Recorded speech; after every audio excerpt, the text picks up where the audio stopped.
Tomato ధర కూడా నేల చూపు చూస్తుంది. కిలో టమాటో 3 రూపాయలు కూడా పలకడం లేదు. కర్నూలు జిల్లా పత్తికొండ వ్యవసాయ మార్కెట్కు టమాటోలు భారీగా వచ్చాయి. ఎకరాకు 25,000 నుంచి 30,000 వరకు పెట్టుబడి పెడుతుంటే ఎకరాకు 10,000 కూడా రావడం లేదని రైతులు వాపోతున్నారు. టమాటా వ్యాపారాలు సిండికేట్ గా మారి దోచుకుంటున్నారని రైతులు ఆరోపిస్తున్నారు. 25 కిలోల జత గంపలు 100 నుంచి 150కే కొనుగోలు చేస్తున్నారు. మార్కెట్కు అధిక సంఖ్యలో టమాటాలు రావడంతో ధర పడిపోయినది వ్యాపారుల వాదన. ఈ విషయానికి సంబంధించి పూర్తి అప్డేట్స్ మా ప్రతినిధి కిషోర్ అందిస్తారు. కిషోర్.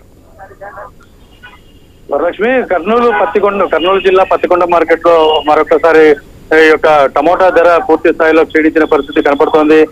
పూర్తి స్థాయిలో కూడా 3 రూపాయలు కూడా పలికిన పరిస్థితి ఏర్పడింది. గత 2 రోజులుగా కూడా ఈ యొక్క టమోటా ధర పడిపోతున్న పరిస్థితి నేపథ్యంలో రైతులు ఆందోళన చెందుతున్నారు. ఎకరాకు 25,000 నుంచి 30,000 వరకు పెట్టుబడి పెట్టినా కూడా కనీసం ఆ పెట్టుబడి కూడా రాని పరిస్థితి ఉందని చెప్పి రైతులు వాపోతున్న పరిస్థితి ఉంది. మొత్తంగా కూడా పత్తికొండ టమోటా మార్కెట్ లో ఈ యొక్క వ్యాపారస్తులు సిండికేట్ గా మారి ధర పలకకుండా చేస్తున్నారు. దీనివల్లనే మేము పూర్తి స్థాయిలో నష్టపోవాల్సిన పరిస్థితి వస్తుందని చెప్పి చెప్తున్న పరిస్థితి ఉంది. 25 కిలోల జత ఉన్నటువంటి గంప కనీసం 100 నుంచి 150 రూపాయలు కూడా ధర పలకకపోవడంతో రైతులు పూర్తి స్థాయిలో కూడా ఆందోళన చెందుతున్నారు. ఈ నేపథ్యంలోనే ప్రభుత్వం చొరవ తీసుకోవాలి. ఈ యొక్క మార్కెటింగ్ శాఖ అధికారులు పెద్ద ఎత్తున యొక్క వ్యాపారులను కట్టడి చేసి రైతులకు గిట్టుబాటు ధర కల్పించాలని చెప్పి వారు డిమాండ్ చేస్తున్న పరిస్థితి ఉంది. వరలక్ష్మి.